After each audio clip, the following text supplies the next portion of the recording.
Hey everyone, good to see everyone. I'm David Berkowitz, the host of AI Marketers Guild from Marketecture, and here with the special edition of AI Insiders with our with some terrific partners and friends of the Marketecture family from Fluency, and we'll be featuring today Eric Picard, who we're discovering we're now in our third decade of getting to learn from each other in this whole crazy industry, and I'm especially psyched to learn even more from you, Eric, today, and what you're doing with Fluency and what you're seeing overall in the industry, and especially it's just trying to make sense of agents and what the good, bad, and ugly is, and how to really make them work for you and safely work for you in this whole advertising environment. So,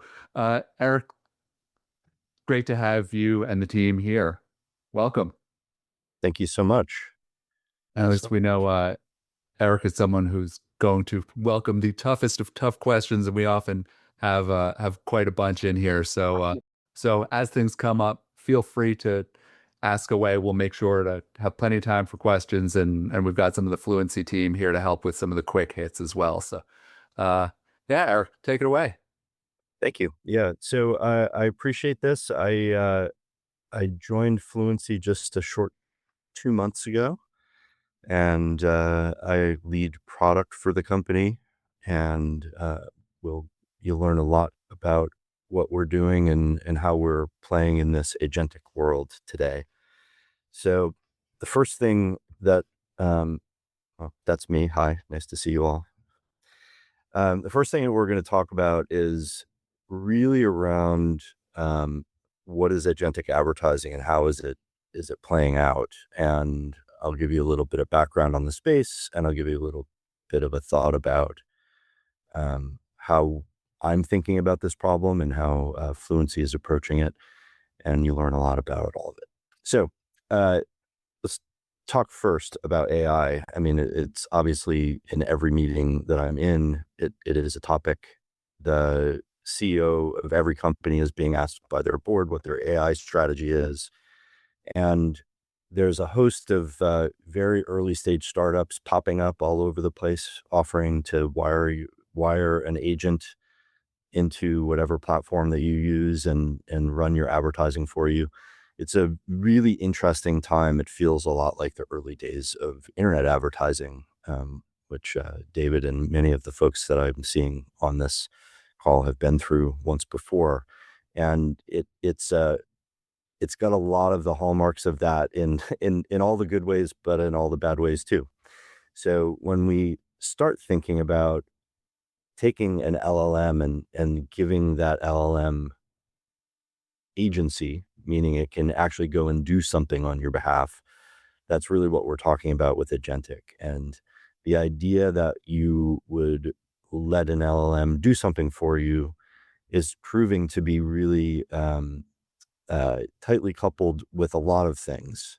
But for those people who are using LLMs all day long, uh, really the idea of fully unloading an LLM on a really important system that is spending money on your behalf feels like it might be a little bit dangerous. And of course, that is true. It is a little bit dangerous. I certainly, for myself, wouldn't let an LLM write a blog post for me that I hadn't gone and completely re-edited at the end of it, so I could make sure it's saying what I mean to say. Uh, just like I wouldn't let an LLM trade my stocks, or connect my bank account and pay my bills without some oversight. So I think the world is very close to an over adoption moment for LLMs, but it also in many ways is just so early in the early stages of learning that we've got to do some experimenting and some learning and connecting systems together and see what happens, and do that in a way that's safe and capable. So one of the things that I get asked a lot is, well, I see that there's an MCP server released by Google or by Meta or by Amazon, can I just connect my agent up to that directly and have it do things that on my behalf? And the answer is, well, of course you can. And a lot of people are. But that's not a way to run your business at scale. And certainly if you're a very small shop and you're just doing a lot of things on your own, an agent could be a real interesting way to speed things up. But if you're a larger organization and you need sort of enterprise class capabilities, you need to be SOC 2 compliant, you need to do things at a scale that with auditability and the ability to roll changes back, you are inherently going to need a little bit more than what an individual experimenting with an LLM could do. So we're going to talk a little bit today about how that works and what's going on in the industry and how Fluency could be helpful in that area. So the first thing to talk about is that this movement has an immense amount of momentum and a lot of investment taking place. So spending money through agents, using agents to do things on your behalf within the ad ecosystem is happening as we speak. The protocol the two protocols that are really driving a lot of the fundamentals in agentic workflows in software are MCP servers and agent-to-agent protocol. MCP was started by Anthropic and agent-to-agent was started by Google, but those are quickly becoming the standard protocols for letting agents talk to each other and do things in the ecosystem. Think of an MCP server like a smart API, an API that has the ability to tell you what it can do and to have conversations either with a person or with an agent. And within the advertising ecosystem, there have been two major initiatives that have spun up that are building on top of agent-to-agent and MCP protocols. And these are very specifically tuned to the ad ecosystem. A lot of people who haven't spent time diving in might think that these are competing. And there is a little bit of overlap where some things are being solved twice, but they're pretty fundamentally different initiatives. So one is AdCP, which is something that Brian O'Kelly kind of spun up through the work he's doing at Scope 3. That is managed by the agenticadvertising.org or AAO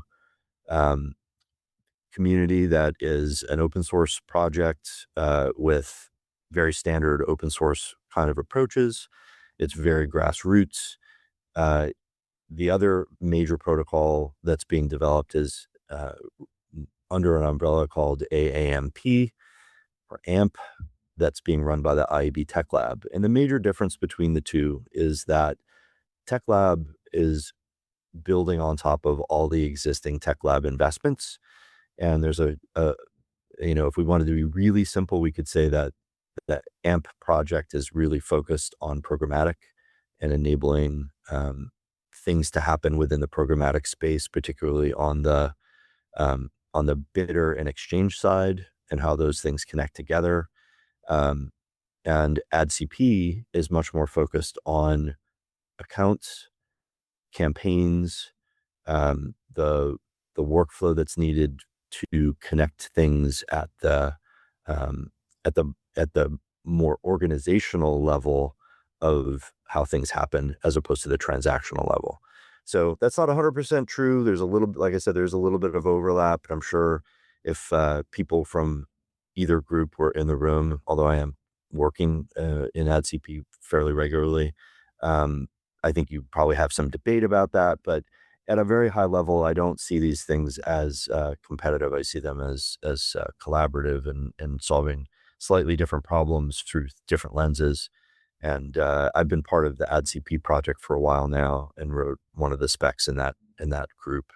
I think it's super interesting. I think both of them are worth people's time.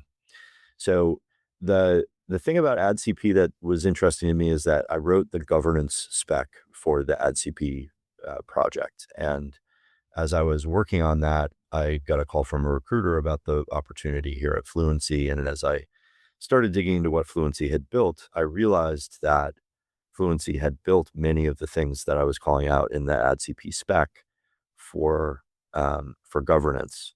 And not to go too far down the weeds here, but I just want to be clear about the difference between AdCP and AMP as protocols versus the companies that are plugging into those protocols. So it's really the protocol is just a communications layer definition.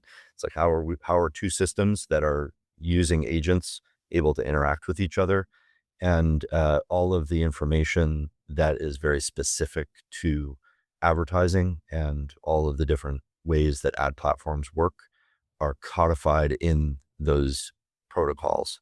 So whereas you could in very much so build against an MCP server provided by one platform, there's a lot more built into these protocols that are ad industry specific, that are make it a lot easier. So the main reason to talk about these, just beyond education of the fact that this is happening, is to show that these protocols are actually active. Very large companies in the space, as well as many small companies in the space, are adopting them, and they are already at, AdCP just released 3.1 recently. So this is and 2 years ago, none of this was even happening, right? Even a year and a half ago, this is the very beginning of these things. So it's happening fast. There's a lot of investment. Very large companies are investing there, and campaigns are being transacted this way as we speak. So it's definitely real. The first campaign was executed on AdCP in October of 2025, and we're making this happen. So I want to talk a little bit about where LLMs are powerful and wonderful and where they struggle. So probabilistic and deterministic are words that we've been throwing around in the ad space for a really long time. A lot of that conversation centered around targeting and data for a long time, but they really very well apply here as well. So when we talk about an LLM, it is by nature probabilistic, meaning if I ask it the same exact LLM, the same exact question 5 times, I'm going to get 5 different answers back. That's a feature, not a bug. That's the way it's supposed to work. And it's really valuable when it comes to creation, thinking about problems, approaching problems with an outside voice, excuse me, having the ability to have an intelligent conversation. Humans are much the same way, right? You ask the same person the same question 5 times, you're probably going to get slightly different versions of an answer. Maybe it'll be effectively the same answer, but maybe not. And certainly over time, as we get more context, those answers change. So very powerful for what it is. However, when you're trying to do something within an ad platform, you don't want a probabilistic system making the decision about how to spend money or how to even instantiate a campaign. You want deterministic business rules running those things. And in a perfect world, you have the power of both, and they can be connected together. So the idea that you would want an LLM making campaign change decisions in a campaign that's spending tens of thousands or hundreds of thousands of dollars a month without any human oversight is just not something that anybody's going to want. And if you want to do that at massive scale, LLMs are expensive. They're expensive because they're expensive to run, but they're also worth the money in many ways because they're very, very powerful. But you don't want an LLM doing things that that aren't the best in use of its capabilities. And massive numbers of small changes in an ad campaign over the course of a month are probably not all going to want to be handled through an LLM. Just from a cost alone perspective, it's prohibitive. But from a sort of purpose perspective, you really want business rules established in advance, and understanding that if this happens, do this every time, the same way every time. And that's really the deterministic operations layer that Fluency has built. So when we talk about Fluency, to give you a brief introduction to Fluency, we're an operating system that runs across the entire ecosystem. We're really an agentic platform that has been around for 8 years. We run hundreds of thousands of campaigns a month. We're uh, we're managing about $3 billion of spend on the platform, um, growing extremely rapidly, winning lots of new business. And this complex slide is really just telling a story about all the different parts of managing campaigns across an ecosystem of vendors. So we're plugged into all the walled gardens and many of the DSPs, and we provide the means to automatically manage ad campaigns at scale. And we do that for very large brands and very large agencies and a lot of national, multi-local, where we're running many campaigns for car dealerships on behalf of either dealer holding company groups or, running down at the individual dealer level as well. We also do that for many other multi-channel, multi-local areas like real estate and franchises and retail and things like that. So when you look at this slide, you can see there's a bunch of platform logos on the bottom. There's campaign automation with those deterministic business rules set up. There's multi-channel management and reporting and insights, and many of the things that probably jumped right to mind for some of the folks that I'm seeing in this call that you would want to be able to do. And we automate the management of ad campaigns at scale so that you can let your people that are managing their campaigns spend their time on more strategic things. We also have the ability to host all of the data that you need in order to feed decisioning by LLMs. Can be hosted in our platform. We have our own agent that we've built for managing campaigns using an LLM, but we also have an MCP server, which is still in development. It's available for internal purposes, and we're letting a few of our customers use it in read-only mode right now. Where our plan is to become an agentic gateway, so that third-party agents that have been built by our customers and by other parties can plug in and use us as their gateway into all of these platforms. So it's a way for us to operate all of those things at scale.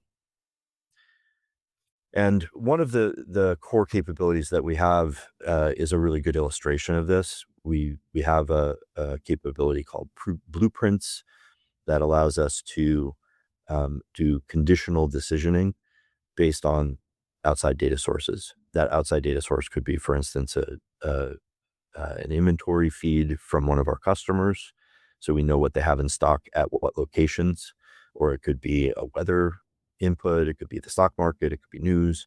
But in this example, what we're saying is, when a hurricane is coming and there is local inventory in a store for power generators, probably should use that fact to spin up lots of localized ad campaigns instantly for a retailer that has power generators in stock, so that we can really hit at the moment that there's a conditional decision to be made.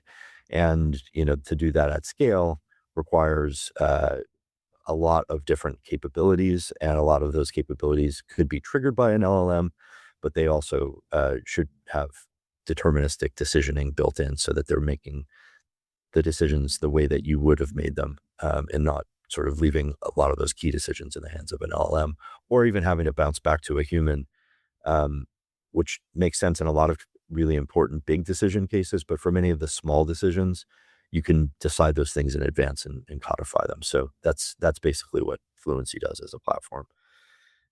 And that's it on the sort of introduction. And Harleen from our team here at Fluency is going to give you some more concrete examples of how we do that inside of our platform.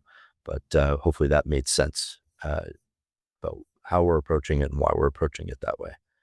Good afternoon, everyone. My name's Harleen, and as Eric mentioned, I'll be walking you through a portion of our platform, specifically our blueprints piece that Eric had mentioned.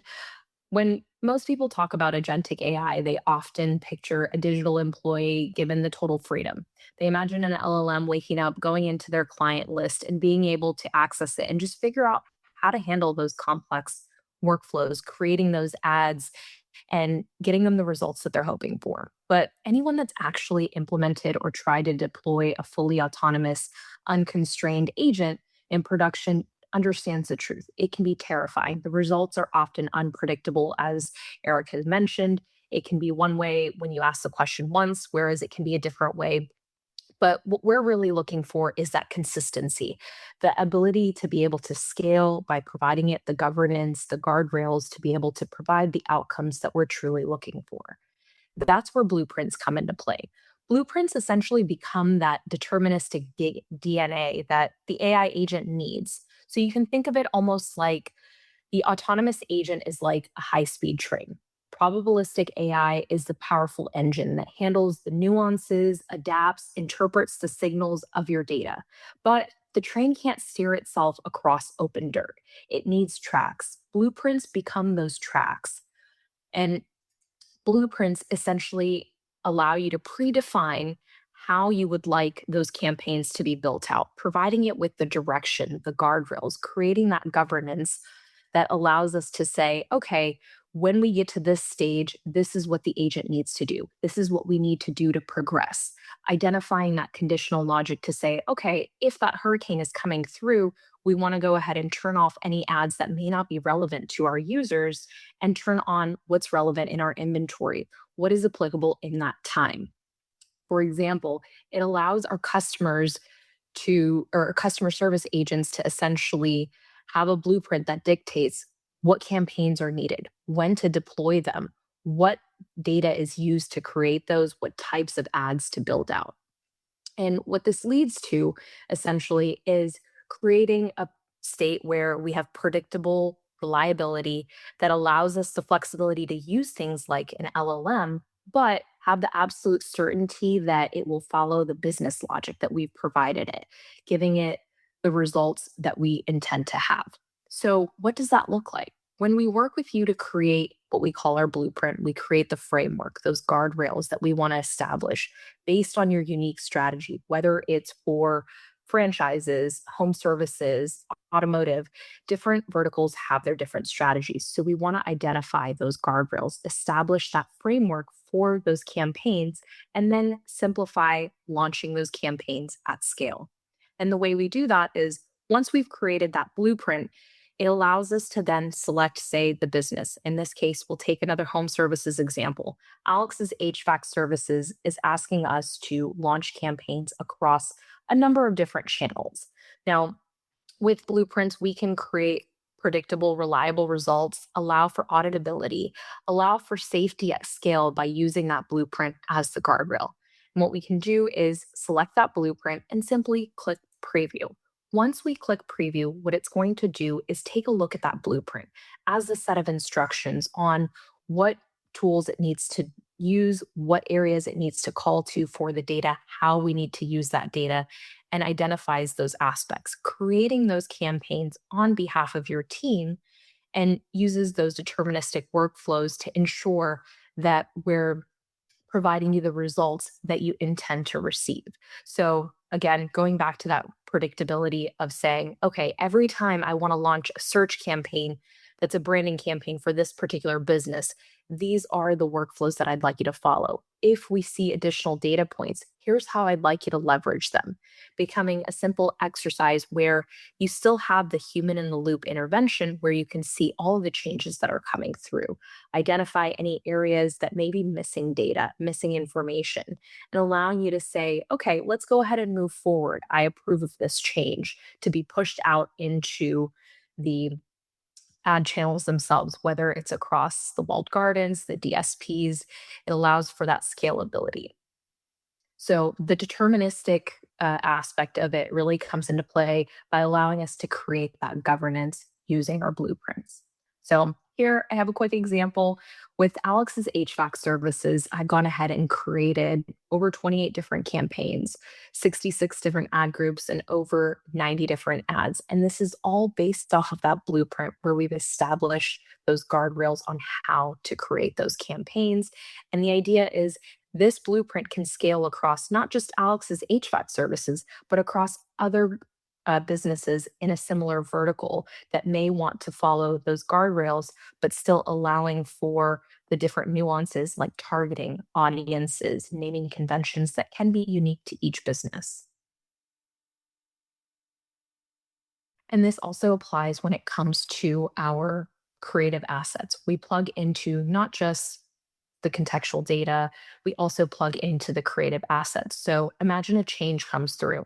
As Eric mentioned, we don't want to let the LLM kind of go rogue. We want to provide it direction. That's where that deterministic piece says, okay, anytime we notice a change and update in our creative asset, we want to be notified within our notification center, within Fluency to say, okay, let's go ahead and push forward that change. So it essentially triggers a pause with the agent and pings that human for that approval. Similarly, we can set that up additionally for other areas of governance. So this can assist with compliance, allowing us to even catch areas where, say, an agent could make a mistake.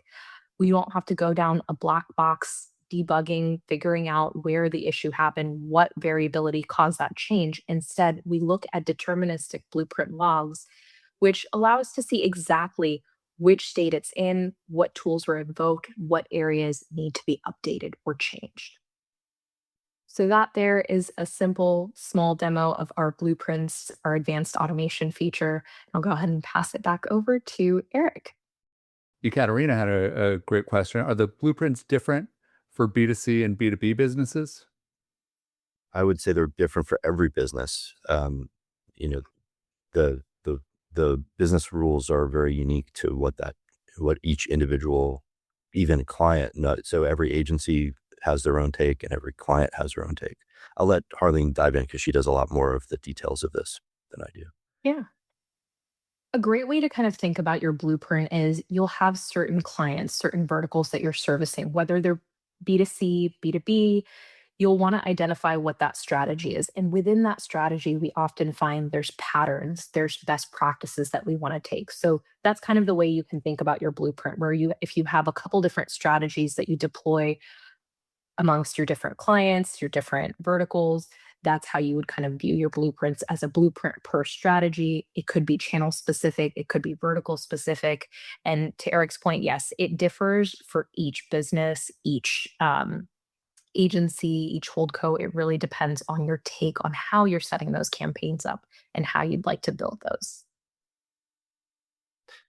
Yeah, the thing that's very interesting to me is how LLMs are being used now in our in our platform to automate the build out of blueprints as well.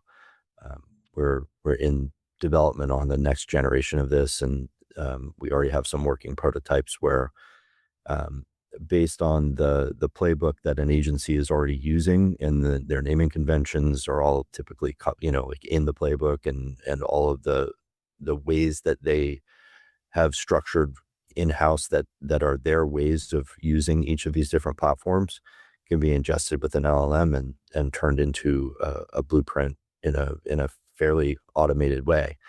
A lot of our blueprints in the past, of course, were hand coded, but that's like, even that is now starting to become a practice that we don't have to do. So it's really, really interesting time. Anybody that's building software is feeling this excitement that maybe we haven't felt for a long time.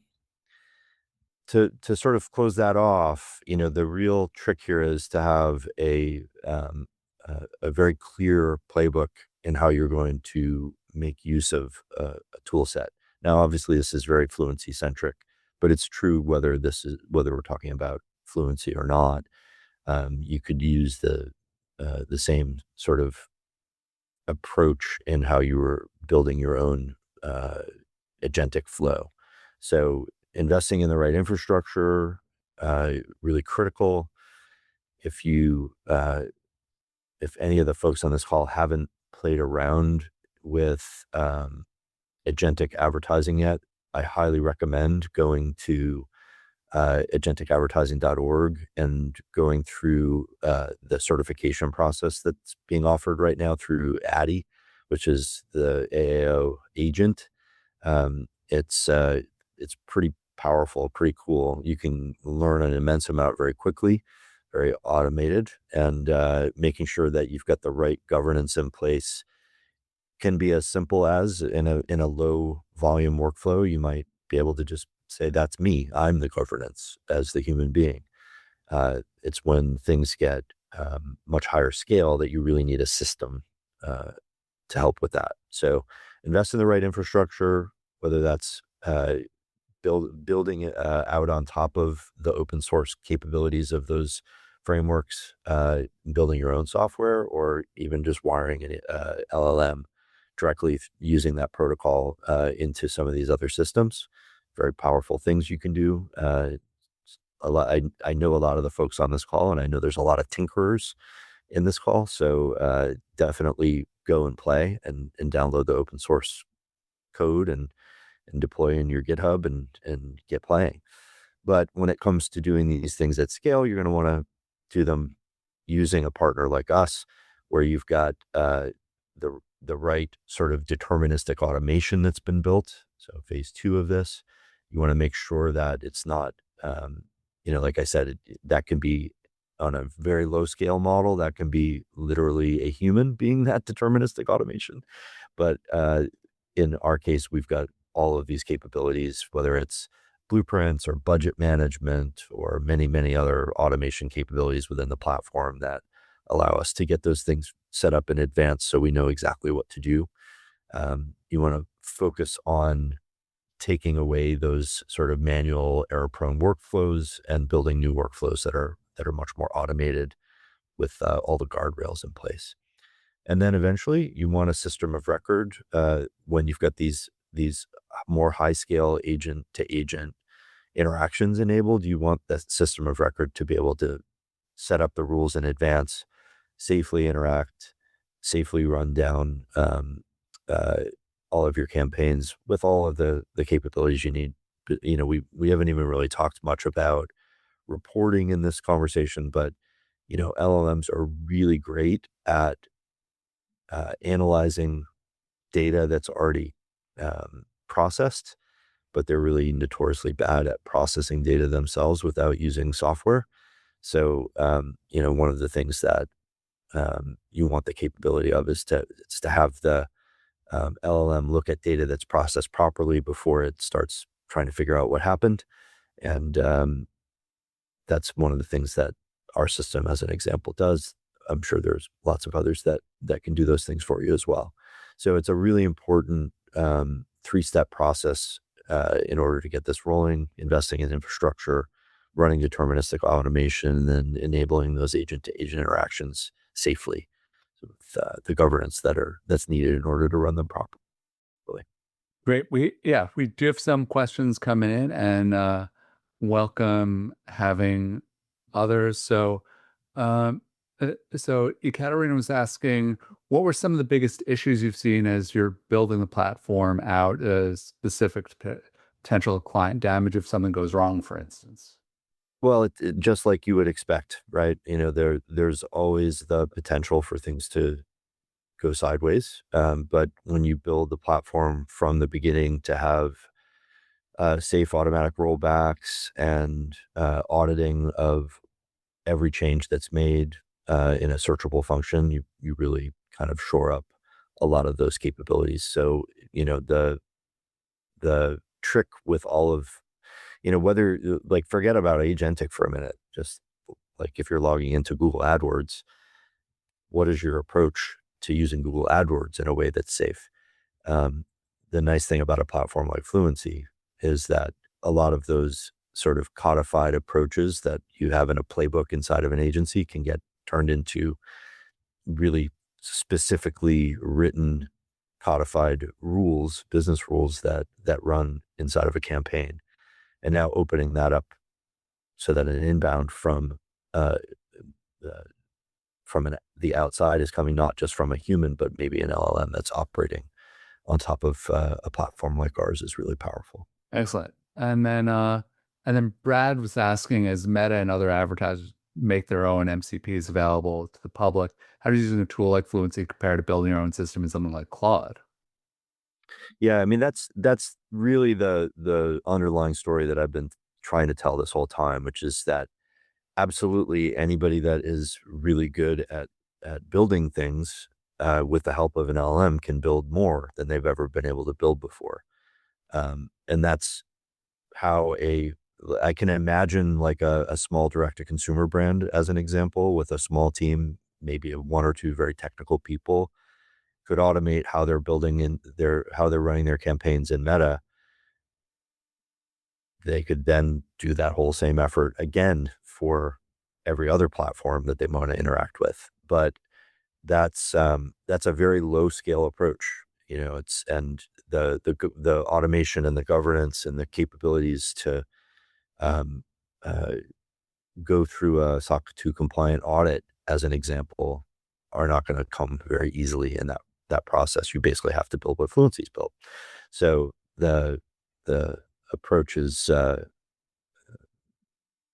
either low scale or high scale. And if you're going to go down a high scale approach, you're going to want a partner like us, whether it's us or anyone else that is offering similar things. Mm-hmm. Nice. Adam has a question. Go for it, I Adam. know that shocks you. Eric, this is really, really, really interesting, very timely. We've been working with a lot of clients recently on this deterministic versus, I call it squishy orchestration. When you talk, I think at a very functional level, I assume when you're talking about the need for just deterministic stuff, the most valuable piece there is a lot of some of the decisions that need to be made so you can replicate them. If one were doing it, not necessarily at the scale that would make warrant an introduction to you guys, or just in general thinking more broadly, if somebody is doing something like we've sometimes leaned on something that's just by necessity or by definition more deterministic, like an N8N, or like if you're trying to augment what the LLMs are doing, are you using just code that you guys are writing, or maybe you're having an LLM write the code and then review and QA more likely, but like ultimately the deterministic connective tissue is what? Is it code? Is it, do you think there are other tools well suited for this? I sort of start to feel like we're going back to like the 25 years ago with messaging bus stuff in the enterprise. But I'm just curious how you think about it. Yeah, there's lots of different approaches that you could take. I think the idea of using an N8N as an orchestration layer is one approach that you could take. In our world, we've got systems that have been written in software, as actual engines, and we have, for instance, we've talked a lot about blueprints on this call, but we also have a very powerful engine around automated budget management, and the automated budget management engine has different configurations that have to be built, and those are scripted using a scripting tool that we have internally.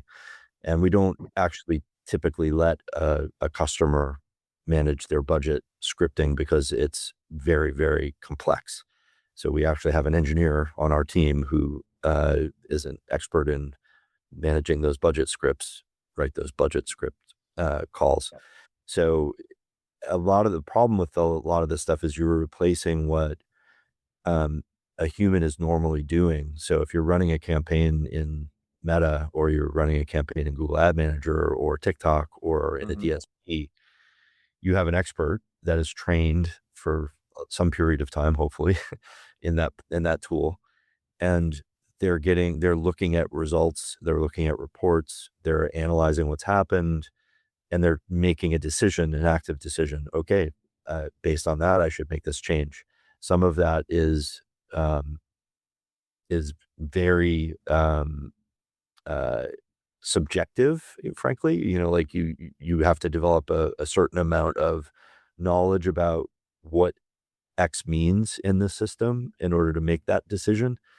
And in order to run a lot of campaigns at scale, you could take that human wisdom that's developed over years and turn that into a set of scripted rules for how this is going to work. So again, whether you're doing that manually without any automation, whether you're building some level of automation yourself using your own knowledge and your own skills and whatever off-the-shelf tools you can use, or whether you're going to the point of actually having a platform of record like Fluency to do that on your behalf. That's the level that you have to really jump to. Good point about synthesizing it for the human. We sometimes call it human at the helm, because the human in the loop kind of makes it seem like the human is just part of like some giant org. And I think the thing I heard the other day was human on the loop. Yeah, it's on the loop, or it like really. I mean, I don't know if this has been made public yet. Bain and company, the consulting side, they did a whole study of sales people, and they found the top salespeople like great, like torque, great, like growth and amplification of their capabilities. But the people who are mediocre or bottom quartile salespeople, there really wasn't much movement relative, like to their performance. And, sales is something you can kind of measure a little more objectively. It was like very surprising to them. They expected more movement in terms of effectiveness on the lower performing. Got some more questions coming in now. Amy's wondering what's been the ideal mixture of team players' roles for teams you've worked with, and also any tips to share getting legal up to speed and feeling adventurous. The teams one is an interesting one. We've found that we've been able to work with a wide variety of companies, and a lot of the folks that have been super successful on top of our platform have spent the investment and figured out where within their existing org structure different parts of this play.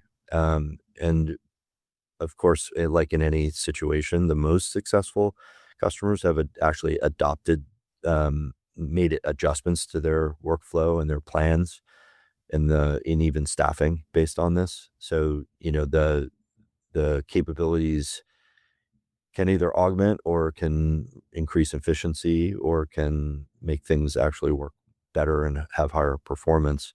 We're seeing a lot of our customers going through the process of adopting our tools, and they see performance go up significantly.